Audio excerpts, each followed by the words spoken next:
Hello, আসসালামু আলাইকুম। Welcome to my channel. এই যে বেঙ্গলস অ্যাসোসিয়েশন উপসালার পক্ষ থেকে আজকে ছোটখাটো একটি সংবর্ধনার আয়োজন করা হয়েছে। আমাদের বাংলাদেশের অত্যন্ত জনপ্রিয় কিংবদন্তি নৃত্যশিল্পী শামীমারা নিপার সুইডেন আগমন উপলক্ষে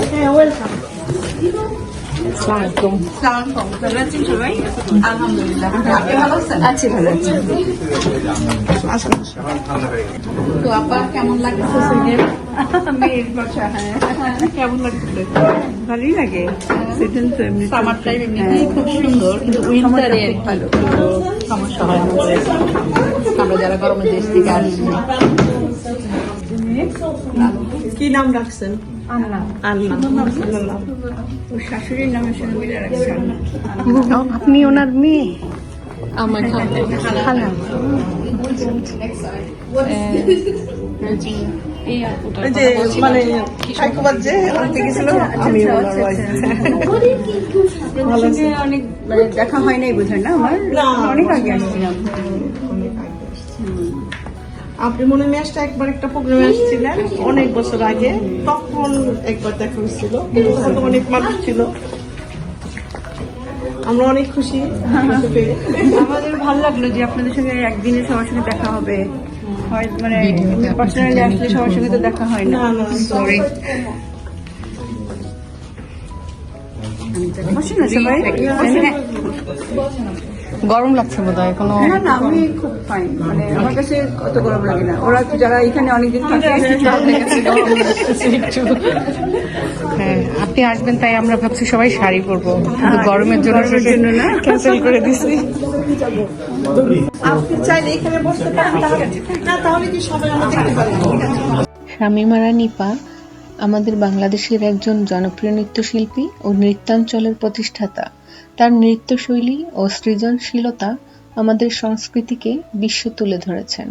তিনি আমাদের শিল্পের গর্ব ও চিরন্তন অনুপ্রেরণা। ছবি তুলছি। সবাই শুরুভাবে আমাদের শুভেচ্ছা বক্তব্য দিই। আপনি জানেন আমাদের কাকিবল ভাই উত্তরাঞ্চল বেঙ্গলস অ্যাসোসিয়েশনের ওনাকে দিয়ে আমরা শুরু করতেছি। আপনাদের আসসালামু আলাইকুম। আনন্দিত, অভিভূত আপনাকে পেয়ে। আসলে এটা একদম ঝড়ের মতো হয়েছে যে আপনি আসবেন, আমরা ভাবতে পারিনি। আমরা যে আপনাকে আমাদের পাশে পেলাম, এই যে ছোট থেকে বড় হচ্ছে আপনাকে দেখে টিকিট করবেন, যে এই যে জ্যান্ত দেখতেছি, আজকে আপনাকে সালাম করলাম বাইরে। এটা আসলে সাধারণত কিংবদন্তি আমি যদি দেখা পাই আমি সালাম করি, কারণ আমি তাদের ভীষণ শ্রদ্ধা করি। আমার জীবনে আমার যত কিংবদন্তি আমার দেখা হয়েছে, আমি পায়ে ধুলা নেই, যদি আমি কিছু হইতে পারবো না, তারপরেও এটা আমার একটাই নিজের একটাই অনেক ধন্যবাদ। তারপরে আর সবাই যারা আসছেন তাদেরকেও ধন্যবাদ। আসলে এই লিভিং লিজেন্ড যারা, তাদের কথা বলতে এমনই হওয়া উচিত, তাদের থেকে অনেক কিছু শেখার আছে। তারা আমাদের সম্মানের, আমাদের দেশের গর্বের, আমাদের দেশের বিভিন্ন যত সম্মান তারাই বয়ে আনে। আমরা সাধারণ জনগণ শুধু দেখি, এটা অ্যাকচুয়ালি কিন্তু আমাদের হয়ে দেশের হয়ে কিন্তু তারাই বিভিন্ন জায়গায় যায়, এবং ওই সম্মান বাংলাদেশের পতাকা, উপমহাদেশের কথা, বাংলা ভাষাভাষীর এগুলি তারাই, এই যে বাংলা নৃত্য নাট্য এগুলি সব কিন্তু তারাই তুলে ধরেন পৃথিবীর বিভিন্ন দেশে। আমাদের উপমহাদেশ সব জায়গায় পরিচিত, ইন্ডিয়া, পাকিস্তান, বাংলাদেশ, ওনাকে সবাই চিনেন। আমার মনে হয় না এমন কেউ নয় ওনাকে চিনেন, আর অনুষ্ঠান দেখে নেই। আমার মনে হয় নৃত্যশিল্পীদের মধ্যে সবচাইতে যদি কেউ সেরা বা সবচাইতে যদি পরিচিত যদি পেয়ে থাকে, তাহলে আমাদের সম্মানী অতিথি উনি আছেন, আমাদের রিলিজেন্ট অনন্যাকে বিশেষ ধন্যবাদ। উনি যে ওনার আত্মীয়তার গর্ব, ওনার ঈর্ষা আমরাও আপনার আত্মীয়। হ্যাঁ, তো আমি আর কথা বলবো না, আমার আরো যারা আছে অতিথি তারা কথা বলবে। আর আপনার জন্য আমরা সবাই মিলে কষ্ট করে কিছু একটা করেছি, আপনি একটু জাস্ট নিলেন। এই ফুলটা একটু দেন, ফুলটা মনে হয় এটা বেঙ্গলি।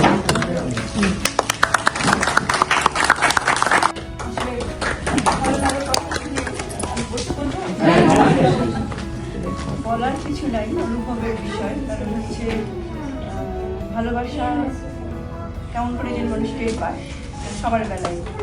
আমি একটা গাছকে ভালোবাসলেও কিন্তু টের পাওয়া যায়, ও ঠিক আমাকে ফুল দিবে বা ফল দিবে।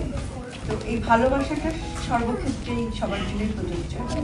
শুধুমাত্র ভালোবাসার জন্যই কাজ করি।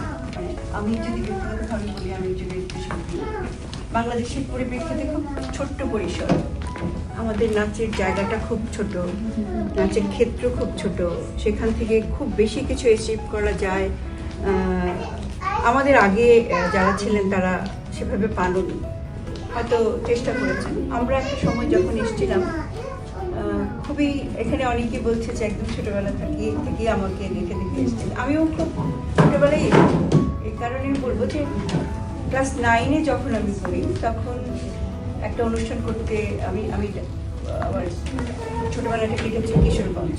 আমার বাবা ডাক্তার ছিলেন এবং দেশের লোককে সেবা করবে বলে ঢাকা থেকে চাকরি ছেড়ে তার দেশে চাকরি করেছেন কিশোরগঞ্জ।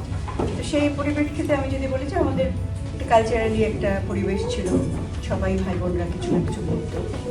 ক্লাস 9-এ যখন পড়ি তখন আমি একটা অনুষ্ঠান করতে ঢাকায় এসেছিলাম এবং ওই অনুষ্ঠান থেকেই আমি সরকারিভাবে সিলেক্ট হই বিদেশে যাওয়ার জন্য। তো আমার শুরুটা খুব আর্লি, খুব মানে বোঝার আগেই আমি আমার কাজের ক্ষেত্রটা শুরু হয়েছিল। আর এরপরে যেটা হয়েছে যে আমি অনেক পাচ্ছিলাম, এই যে ভালোবাসা, সেটা আমি একদম জীবনের শুরু থেকে পেয়েছি। সেই ক্ষেত্রে আমার বড় করণীয় ছিল যে সেই ভালোবাসাটা রক্ষা করা। এই রক্ষা করতে আমি প্রাণপণ চেষ্টা করেছি, আগে করি। একটা শো করে আসলাম আমরা লন্ডনে, একটা নৃত্যনাট্য 15 দিনে 12 দিনের মধ্যে আমরা নামিয়েছি। তো তখন আমি ফিল করেছি যে আমরা তো একটা সময় এসে মনে হয় যে কী হয়, এটা করে দিলেই হয়, কিন্তু কাউকে ঠকাতে চাইনি সারা জীবন, যে আমার দর্শক আমার কারণে ঠকে যাবে এই সেন্সে যে আমার কাজটা ভালো লাগলো না, সেটাই আমার কাছে মনে হয় ঠকেছে। সেটা খুবই মূল্যবান আমার কাছে এবং এটার কোনো তুলনা নেই। এটা আমি কোনো মাধ্যমে গেলেই পেতাম না। আমি স্টুডেন্টদের বলি যে অনেকেই বলে যে অনেক গার্জিয়ান আছে যে এখানে করে কি হবে, এত স্লো নাচ, কয়টা প্রোগ্রাম হয়, ছেলেমেয়েরা কেন শিখবে। আবার অন্য সাইডও আছে যে অনেকেই বলে যে শুধু নাচ করে আপনার মতো কয়জন হবে। তা আমি বললাম যে কয়জন হবে ঠিক না, কিন্তু আমি তো হয়েছি। আমি অনেক আর্লি বয়সেই আমি 21শে পদকের মধ্যে একটা সম্মানীয় পদক পেয়েছি রাষ্ট্রীয়ভাবে। তো সেটা তো আর কিছু করতে হয়নি আমার, আমি অনেক কিছু ছেড়েছি এই নাচ করতে গিয়ে, আমার অনেক কিছু ছাড়তে হয়েছে, কিন্তু তারপরেও আমি যেটা পেয়েছি সেটার জন্য একটা উদাহরণ থাকে, সেটার জন্য আমি কষ্ট করেছি, অনেক ছাড়তে হয়েছে। তো এই জিনিসগুলো কাউকে না কাউকে করতে হবে। এটা আপনারাও যারা কাজ করেন দেখেন, এই যে একটা অ্যাসোসিয়েশন চালাচ্ছেন, আমি তো খুবই মুগ্ধ যে আপনারা এক হয়ে আছেন, এক হয়ে থাকার চেষ্টা করছেন। সেটা একটা বড় বিষয় আমার কাছে মনে হয় যে এক থাকাটা যে কত জরুরি। আমরা একটা দিন শেষে কিন্তু একটা পতাকায় আমাদের হাতে, এই লাল সবুজের নিচে আমাদের বসবাস।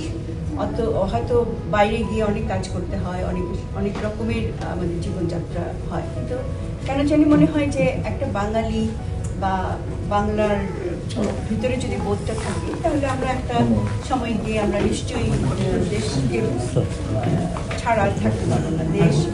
দেশের প্রতি ভালোবাসা, দেশের মানুষের প্রতি ভালোবাসা, দায়বদ্ধতা, এটা খুবই জরুরি। এই যে উদ্যোগ নেওয়া এবং বাংলাদেশের কালচারটাকে সামনে তুলে ধরা, এটা কিন্তু সবাই পারে না, সবাই চেষ্টাও করে না, কিন্তু যারা করে তারা আন্তরিকভাবেই করে। সবসময় যে এখান থেকে পয়সা উঠে আসে তা কিন্তু না, খুবই পয়সার দিকে না তাকিয়ে শুধুমাত্র দেশকে ভালোবেসে সবাই কাজটা করতে চায়। তো আমি খুবই আনন্দিত এখানে আসতে পেরে, যে আমার ভালো লাগলো যে যারা এসেছেন তারা খুব আন্তরিকভাবে একটা শিল্পীকে সম্মান দিতে চেয়েছেন, এটা আমি ফিল করেছি। অন্যান্য যখন আমাকে বললো, যে আমি বললাম যে এটা তো খুবই আমার কাছে ভালো লাগার একটা বিষয় যে ওনারা আমার সঙ্গে একটা দিন থাকতে চাচ্ছেন বা দেখা করতে চাচ্ছেন। আমিও সেভাবেই নিয়েছি যে এটা তো আমাদেরও দায়িত্ব, আমাদের দায়িত্ববোধ থেকে আমরা কাজটা করি। আমরা শুধুমাত্র কোথাও গেলে হাততালি পাবো, ফিনান্সিয়াল লাভবান হবো, এইভাবে কাজটা দেখিনি কখনো। বিশেষ করে আমি আমার জীবন দিয়ে দেখেছি যে আমি কাজ করতে চেয়েছি যে ভালোবাসার জন্য। ভালোবাসার একটা অন্য মর্যাদা আছে, অন্য জায়গা আছে, অন্য একটা মাত্রা আছে, সেটা আমি চেষ্টা করেছি, আমি পেয়েছি। সেই দিক থেকে আমি অনেক ভাগ্যবান। আর খুব বেশি আর কিছু বলার নেই। যে কথাটা আমি সবসময় বলি যে তোমার পতাকা যাকে দিয়েছো তাকে বুঝিবার দিয়ে শক্তি। ঈশ্বরের কাছে আমার এটাই প্রার্থনা যে আমাকে একটা জায়গা দিয়েছে, সেটা আমি যেন জায়গা বহন করে নিয়ে যেতে পারি। সবাই আমার জন্য আশীর্বাদ করবেন। সবাইকে ধন্যবাদ। এরপর আমাদের খাবার আয়োজন আছে এবং আমরা ফটোগ্রাফ এবং ছবি তোলার বিষয়ে আমরা প্লিজ আপনারা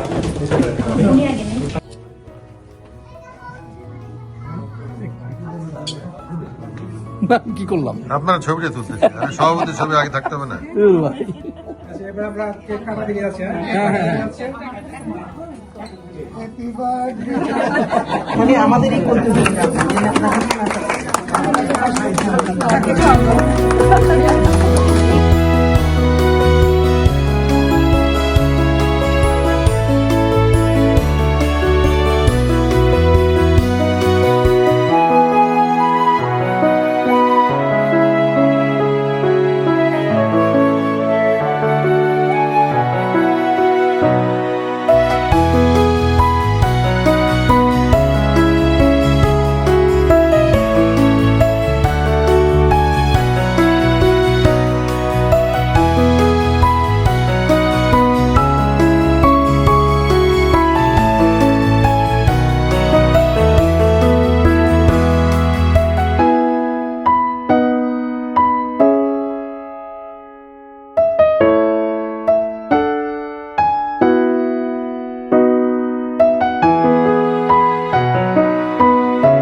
তো শামিমারা নিপা আপাকে আমাদের মাঝে পেয়ে সত্যি আমরা গর্ববোধ করেছি এবং অনেক এনজয় করেছি।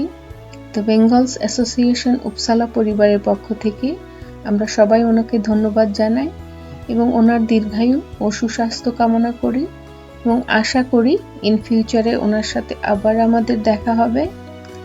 তো আমি এখানে আমার ভিডিওটি শেষ করছি। আশা করি ভিডিওটি ভালো লেগেছে এবং নেক্সট ভিডিও দেখার আমন্ত্রণ রইল। সবাই ভালো থাকবেন, সুস্থ থাকবেন। আল্লাহ হাফেজ।